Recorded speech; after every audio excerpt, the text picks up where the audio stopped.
अमित शाह ने संवाद किया। चर्चा के दौरान अमित शाह ने कहा 2026 तक नक्सलवाद का खात्मा कर देंगे।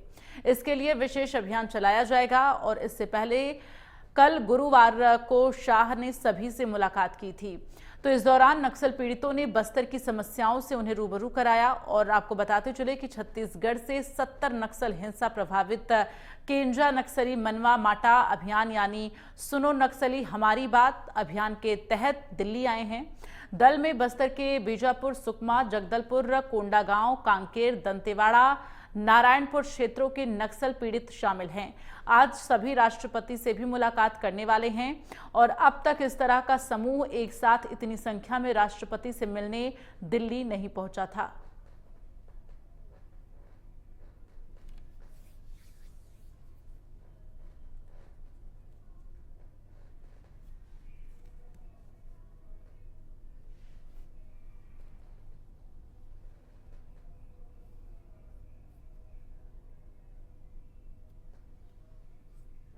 तो दिल्ली में छत्तीसगढ़ के नक्सल पीड़ित इस वक्त केंद्रीय गृह मंत्री से मुलाकात की है। बीते दिन आज केंद्रीय मंत्री ने संवाद किया है नक्सल पीड़ितों से।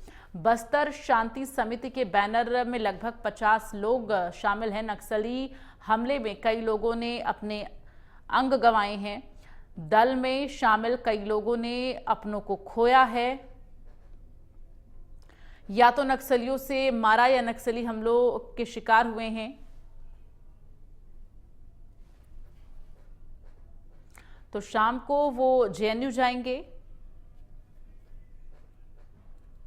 केंजा नक्सली मनवा माटा कार्यक्रम के तहत ये दल दिल्ली पहुंचा है। केंजा नक्सली मनवा माटा और बस्तर की समस्याओं को लेकर ये दल दिल्ली पहुंचा है।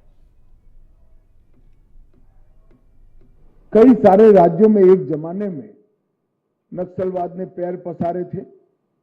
पशुपतिनाथ से तिरुपति तक का एक कॉरिडोर की कल्पना करते थे और आज आप मुड़कर देखते हैं तो बस्तर के 4 जिले छोड़कर पूरे देश में नक्सलवाद को समाप्त करने में नरेंद्र मोदी सरकार को सफलता मिली है।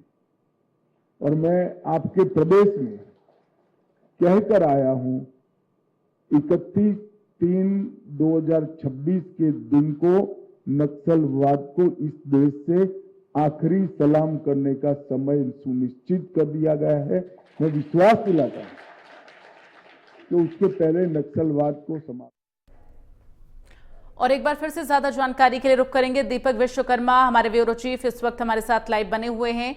दीपक, जिस तरह से ये तमाम पीड़ित लोग इस वक्त गृह मंत्री अमित शाह से मिलने पहुंचे हुए हैं, निश्चित तौर पर छत्तीसगढ़ में नक्सल एक बड़ी समस्या जो है यहां पर देखी जा रही है और ऐसे में जो पीड़ित लोग हैं वो कहीं ना कहीं इस चीज से बहुत ज्यादा परेशान हैं। देखिए, पहला मौका है और ये नक्सल पीड़ित नहीं है, ये एक समाज की कुरीति है, एक बुराई है जिसके खात्मे के लिए सरकार ने ये कह दिया है। अमित शाह को अभी आप कुछ सेकंड पहले सुन रहे थे जिन्होंने एक लाइन में कह दिया 31 मार्च 2026 तक नक्सलवाद का खात्मा कर देंगे। और ये कोई पहली बार नहीं बोला है।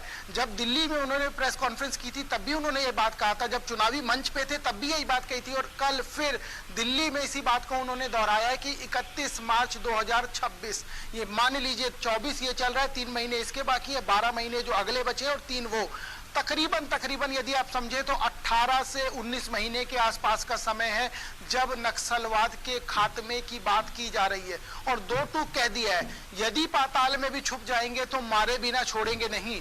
क्योंकि चर्चा लगातार ये भी की जाती है कि बातचीत कर लीजिए, बातचीत का कोई रास्ता निकाल लीजिए। तो उन्होंने 2 शब्दों में कह दिया कि कोई AK-47 लेके आएगा तो उससे बातचीत कैसे करें, कैसे मान ले वो बातचीत करना चाह रहा है। कोई रॉकेट लॉन्चर आएगा तो कैसे मान ले वो बातचीत करना चाह रहा है। कोई बम का रिमोट लेके आएगा, फोड़ दूंगा, तो कैसे मान ले वो बातचीत करना चाह रहा है।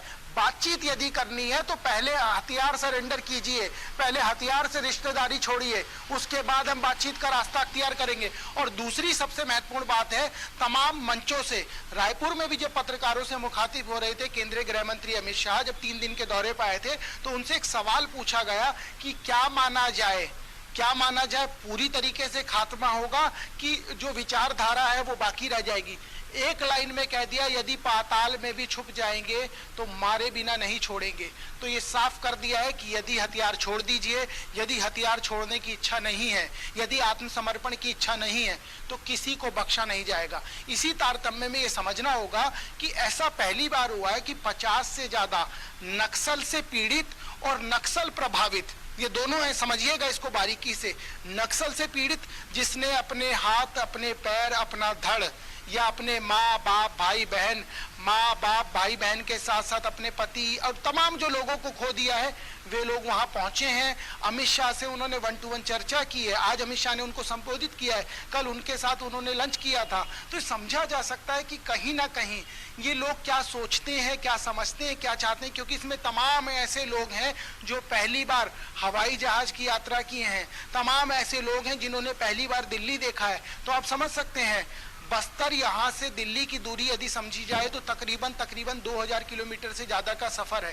वो तय करके वहां पहुंचे हैं, उन्होंने दिल्ली देखी है। और समझिए अर्बन नक्सल, दो तरह के नक्सली होते हैं, दर्शकों को बता दूं। एक वो नक्सली जो हथियार से एक दूसरे की हत्या करते हैं, एक दूसरे नक्सली हैं जिनको अर्बन नक्सली कहा जाता है, जो आपके और हमारे बीच रहते हैं। आप उनको रेक्टिफाई नहीं कर पाएंगे क्योंकि वो विचारधारा से लड़ते हैं, वो कलम से लड़ते हैं, वो पोस्टर से लड़ते हैं, वो बैनर से लड़ते हैं।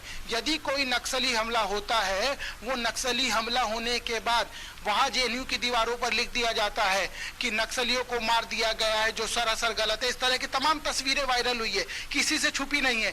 इसीलिए आज इन लोगों को जेएनयू लेके जाया जाएगा और ये दिखाने का प्रयास किया जाएगा उन बच्चों के बीच, ये देखिए इनकी कोई गलती नहीं थी, लेकिन आज कोई व्हील चेयर पे है, कोई सीधा खड़ा नहीं हो सकता, कोई अपने हाथ से खाना नहीं खा सकता। किसी ने अपने पिताजी को खो दिया है, किसी ने अपने बेटे को खो दिया है, किसी ने अपने बाप को खो दिया है, किसी ने अपनी माँ को खो दिया है। आज उन लोगों से मुखातिब कराया जाएगा कि जिस अर्बन नक्सली की बात करते हैं वो अर्बन नक्सली भी दोषी हैं इनके इस मौजूदा स्थिति के। उसके बाद ये सब कार्यक्रम के बाद इनको जो देश की राष्ट्रपति हैं द्रौपदी मुर्मू, उनसे इनकी मुलाकात होगी और वहां भी कयास ये लगाए जा रहे हैं कि इनकी उनसे 1-to-1 चर्चा हो सकती है।